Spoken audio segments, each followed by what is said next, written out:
Good morning, everyone. It's Wednesday, June 16th, 2021, and welcome to Mornings with the Manager. As we shared with you during the announcement for today's Mornings with the Manager meeting, this will be the last virtual meeting, hopefully. Who knows, but this will be the last virtual meeting with respect to Mornings with the Managers. We started this Mornings with the Managers as in-person meetings every 4 weeks at the library, where we had in the morning a group of folks showing up. We had coffee there and donuts, and I plan on bringing this format back. We don't know yet where the next Mornings with the Manager will be hosted. It might be again at the library. It might be also at the conference center. It will be a large, big room that will allow everyone to find their space there and to be comfortable. But what I also like to do is, and we started that also a while back, to bring guests to the Mornings with the Managers. And those of you who might have attended a meeting at the library, I think it was in January or February 2020, we brought Lieutenant Jake Pincus there to talk about an issue as important as homelessness, homeless encampments, etc. So I really look forward again to have a better interaction, a face-to-face interaction, and I hope that in about 4 weeks or so, we'll have the next in-person meeting, and that you will be willing to join me there. Last night was a good night for us. The City Council approved our city budget. The city budget is about $146 million. For fiscal year 21-22, our fiscal years always start July 1st and end on June 30th. While we usually like to have biannual budgets, these are budgets that are valid for about 2 years. This time around, we only feel comfortable forecasting our revenues as well as our expenses for the next 12 months. And as you understand, there are still a lot of unknowns out there. The COVID-19 virus is still out there, even though California opened yesterday with a celebratory big bang. We still don't know exactly to what degree the vaccines are working with respect in tackling all the variants that are still developing, and they are developing in those areas where we do not have enough folks vaccinated, and that plays still a role for our budget as well. So forecasting 2 years of expenses and revenues appear to us not honest, so we can oversee probably the next year, and with that we presented the budget last night. There are a few highlights that I want to share with you with respect to the budget. I think the largest one for our folks is that we are bringing back the Neighborhood Community Improvement Program, NCIP. It will be funded at $3.3 million. That is our estimate right now. And one of the questions that was asked by a council member, or I think by a member of the public, how will they prioritize the projects? And how are we ensuring that there will be no new additional backlog coming? So number one is that will be a task for the NCIP members. Those board members and their chair, they have to sit down and figure out how do we reinvigorate the projects. And what I expect is that they will take a good look at all the projects that were deappropriated in April, May last year, and they will look at those ones and pick them up again and put them into a specific order. As you know, the NCIP project or the NCIP program is a really, really exciting program. It's unique in our nation, as it is really anchored in the city charter, and it gives the NCIP 16% of our hotel tax. And what makes it so exciting is that it really is a grassroots organization. The neighborhood select their NCIP representatives, and those folks gain so many insights into the city operation, into the city as a total. And it starts with project definitions, and then they learn everything about how to implement a project. So I'm really excited that we were able to bring it back. And I also stay the heck out of discussions in what order the projects come back. There is a lot of blood, sweat, and tears in each and every one of those projects. And I would assume that the NCIP will recognize that and just dust off certain categories and bring those projects then to a vote for the NCIP board members, and then it goes to the city council. And the city council is the last authority to approve then whatever the list will be. The backlog question was a good one last night as well, and I'm pretty sure that we will not have the same backlog that we accumulated over the previous 25 years or so, because staffing-wise also we have a different understanding now that was developed over the past 6-8 years together with the NCIP, and we have a dedicated senior engineering resource allocated to the NCIP. We also changed some of our contracting tools that we have. And so a lot of things can go a lot faster. And I really hope we will keep up with the projects. So last night's budget reinstated the NCIP with $3.3 million. That is very, very helpful for us. Other important aspects of the budget decisions last night by our city council include that we will reopen or continue to reopen the sports center and bring back employees to the sports center. I received an email earlier this week or at the end of last week where somebody was saying, well, we had over 28 full-time employees there. Why are you not hiring back all 28 full-time employees? And the answer is quite simple, that we do not have right now the demand inside the sports center to bring back every single employee.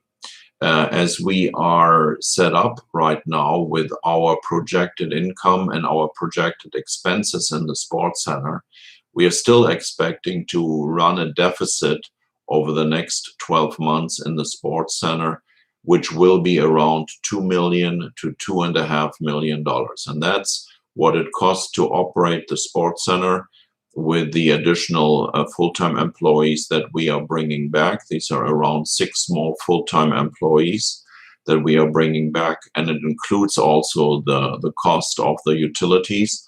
Just imagine every single month we are paying anywhere between $25,000 to $35,000 in utilities alone. And it includes also the bond payments that we have to make for the extension of the sports center. When the Monterey Sports Center was extended in the late 90s, the city went into debt, and every single year we have to pay around $550,000 just to make the bond payment. So the question was a great one. Why don't you bring everyone back? Well, we can only bring back people as our membership is increasing, and we estimate that it will continue to increase.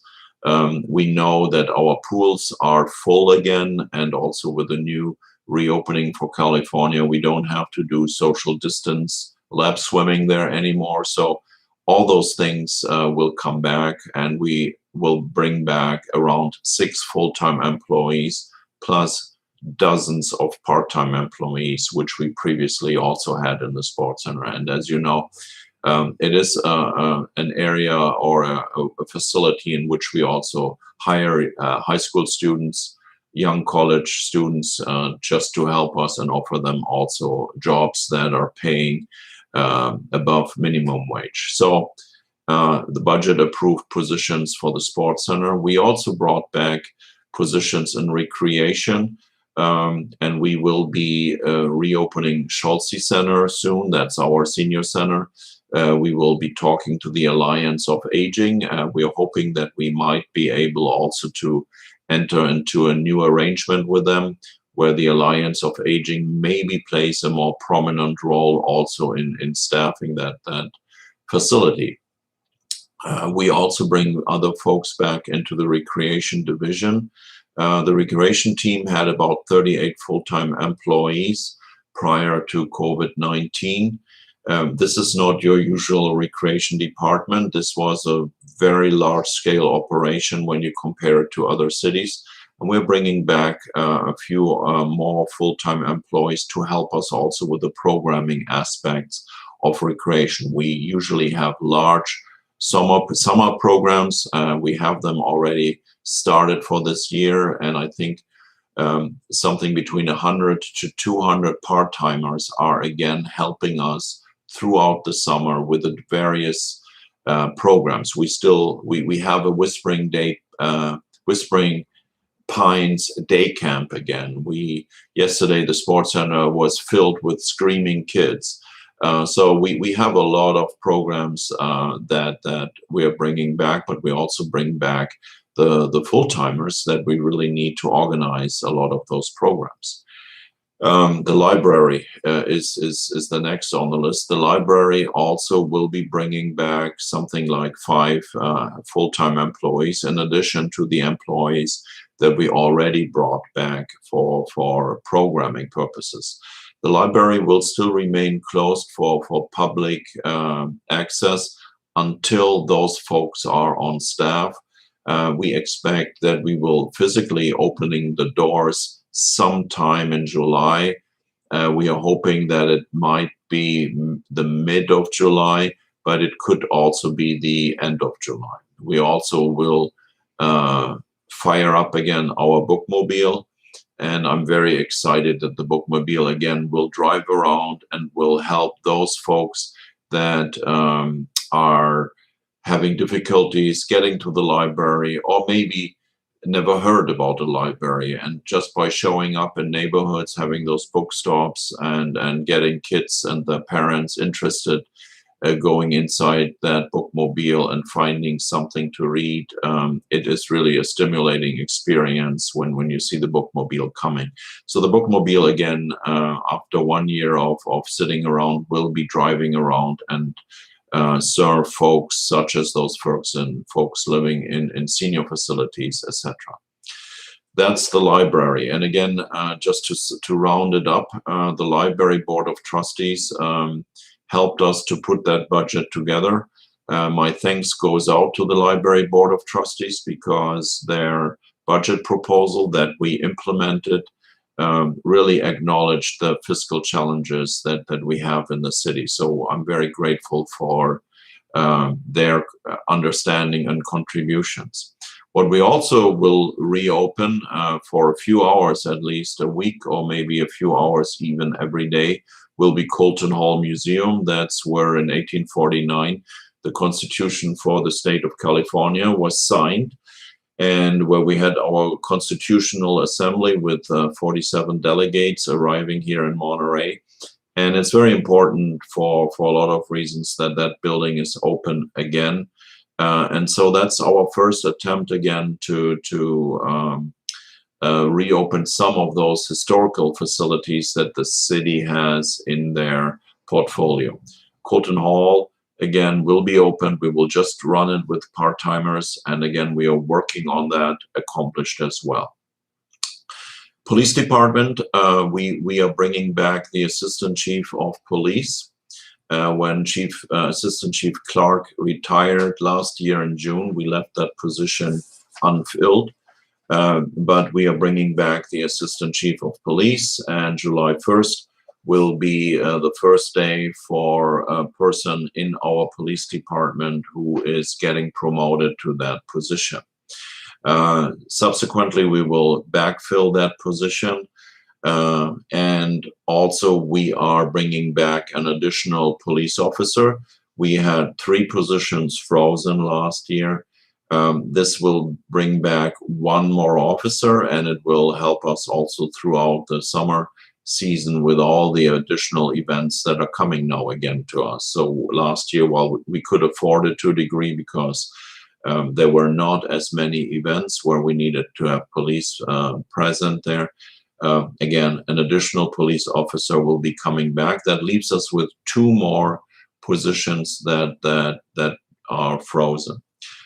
Another position in the police department will be changed from a public safety position, that is a community services officer, and we're changing that to the position of a social worker. This is a collaboration that we will have with the chief of police in Marina and also Monterey County Health. As many of you know, the Monterey Police Department for the past 3-4 years now has created a program that is called a Multi-Disciplinary Outreach Team.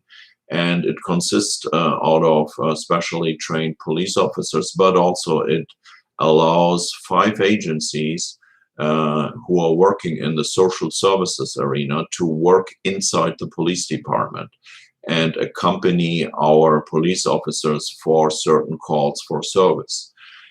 We have a social worker from Montage Health accompanying many times our community action team, our police officers, when we go out to help homeless folks. We have directly access to Montage Health. They are directly part of the team, and you see them in the city many times interacting next to a police officer trying to help folks. We also have representatives from Interim, Monterey County Behavioral Health.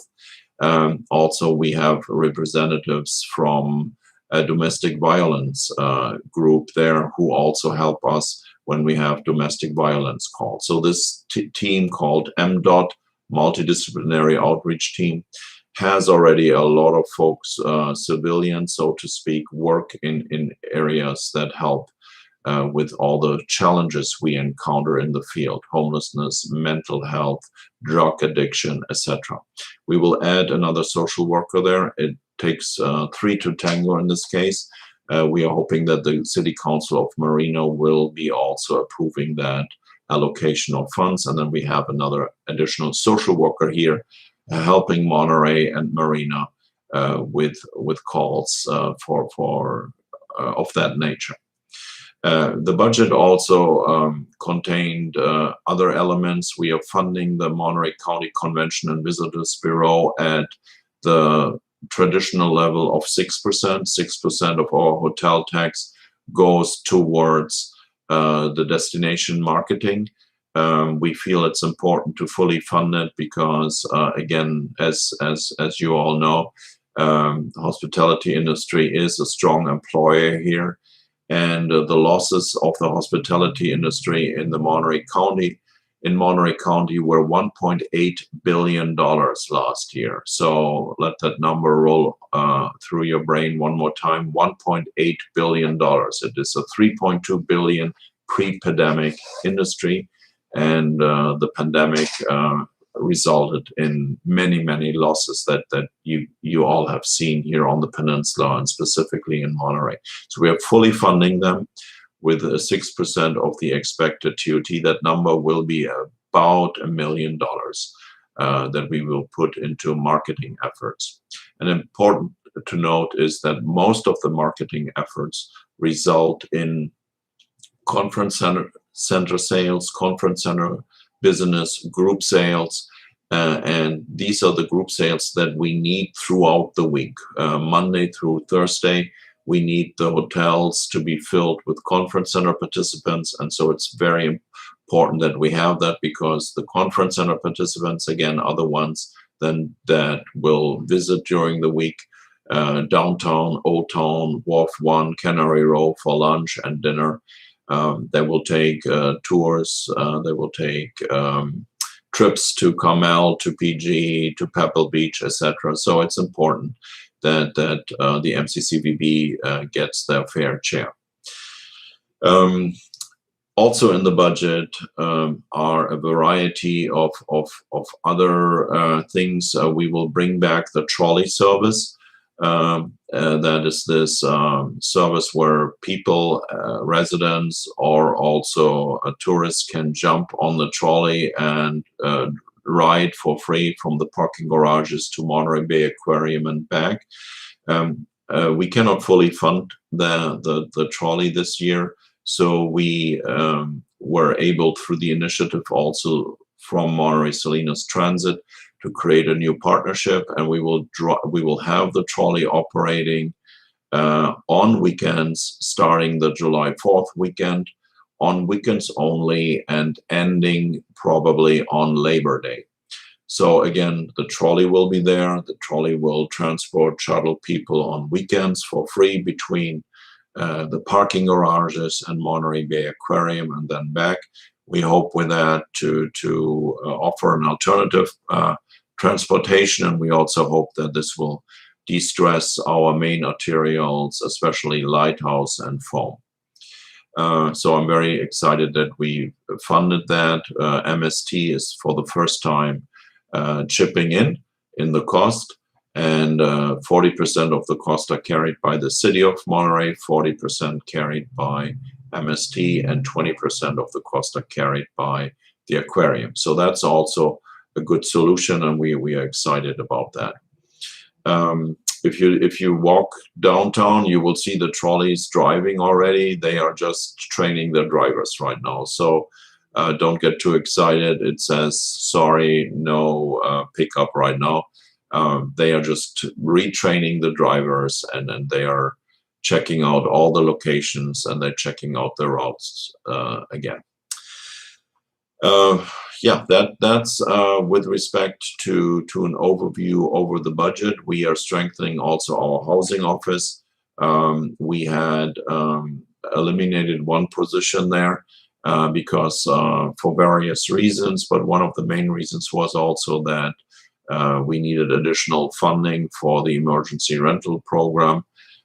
We bring back one position, and I would expect that some of the previous housing programs will be reincarnated. One of them is the Mr. Fix-It program, where we basically help folks in need to fix up their homes with grants, and those grants will then allow somebody to fix the front porch or the plumbing system or get a new roof, etc. So we will bring that back, hopefully, but we also expect that the housing needs are still strong, and we need just more folks in the housing office to help us deal with all those requests that we expect to continue to receive for the foreseeable future.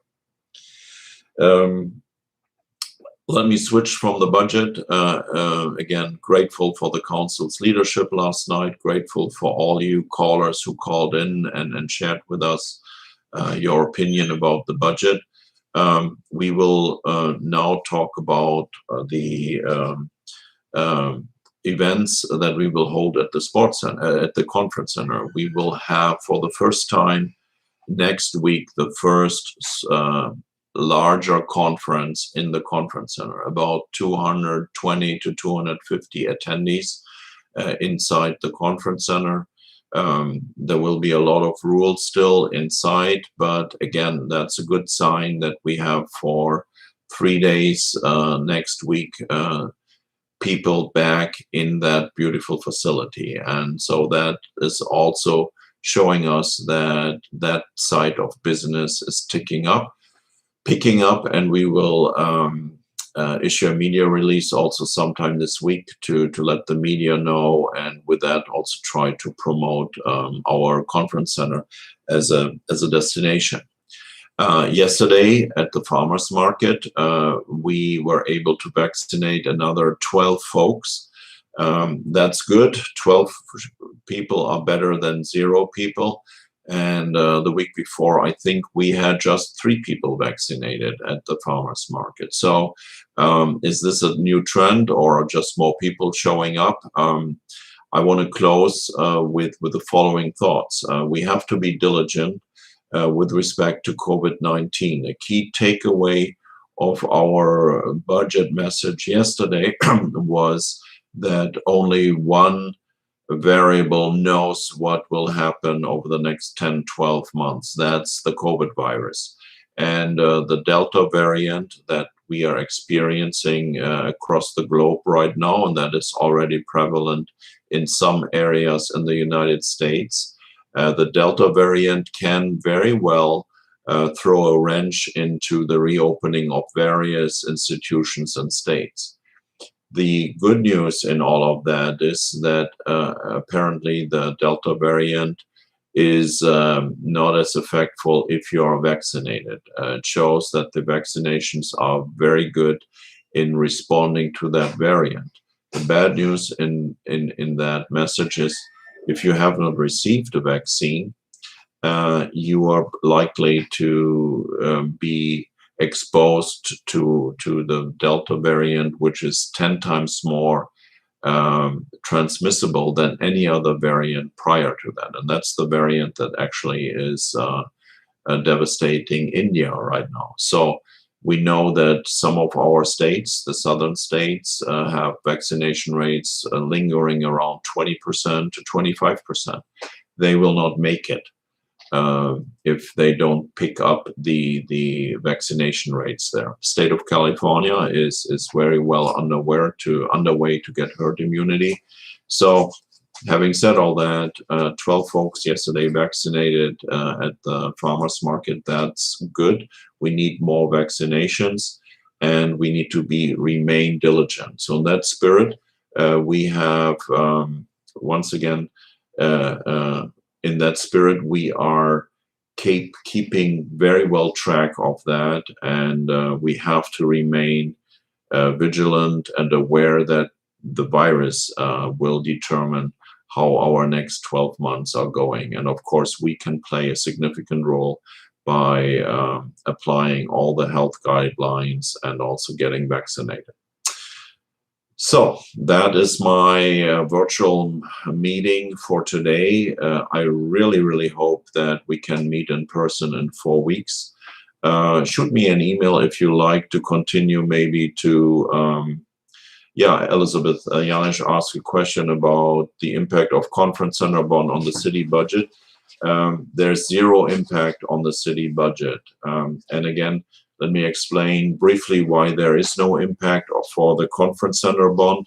The bonds are paid by the hotels. The conference center facility district is set up in a way that the hotels are charging per room an extra charge. So per room night, if you go to the Portola Hotel, Marriott Hotel, Monterey Plaza, Clement Hotel, or the Hyatt, you will pay anywhere between $2 and $4 extra per night. The two hotels closest to the conference center, actually, I think it's the three hotels, the Pacific Hotel, the Marriott, and the Portola, you will be charged an extra $4 per night for your room. The hotels further away will be $2, and all the motels and hotels that we have in North Fremont, on Monraz, or other areas of town, they pay a little over $1 per room night. So the hotels assess an extra charge, and those funds get submitted as part of the TOT, but tracked separately to the city. And out of those funds, we are paying back the bonds. Should the money dry up because people are not staying in our hotels, the way the bonds are structured is that the hotel properties are the ones that are then responsible for paying those bonds. So the conference center bond does not play a role in our city budget. Of course, we are looking at those numbers as well because somehow, somewhere, we've got to make those bond payments. But the conference center bond does not play a role into the city budget. The sports center bond plays a role, but the conference center bond gets collected separately with separate room night charges by the individual hotels. And if you recall, when we raised the TOD by 2%, the hotels were bringing this up as an argument that we should not increase TOT because they are already on the hook for the conference center bond by charging extra, and they were fearful that visitors would stay away from the hotels because we would just continue charging surcharges on top of the room rates, and that would impact them negatively. So great question. Thank you for that, Elizabeth, and I hope that answered your question. All right, guys, that's all. Shoot me an email if you have different ideas, or if you want to hear about a topic. Like I said, I will be happy to bring the chief of police or to bring the fire chief to the next meeting. Let me share one other thing that I actually forgot, and I wanted to mention that. The budget includes also $300,000 that Louis Macuso, our Parks Operation Manager, and Justin Proudy, our City Forester, can spend starting July 1st on greenbelt fuel reduction. And so we will go again into the greenbelts in our neighborhoods, and we'll take out the fuel in order to prepare and make our homes and our neighborhoods safer from wildfires. And so there is an allocation in the budget of $300,000, and I hope that the NCIP will also support us and will give us some additional funding for that as well. So with that, I conclude. It's a beautiful day in Monterey. Let's remain vigilant, and thank you for all your support over the past 15 months. And I hope I see you soon in person. Have a great day, everyone. Thank you. Bye-bye.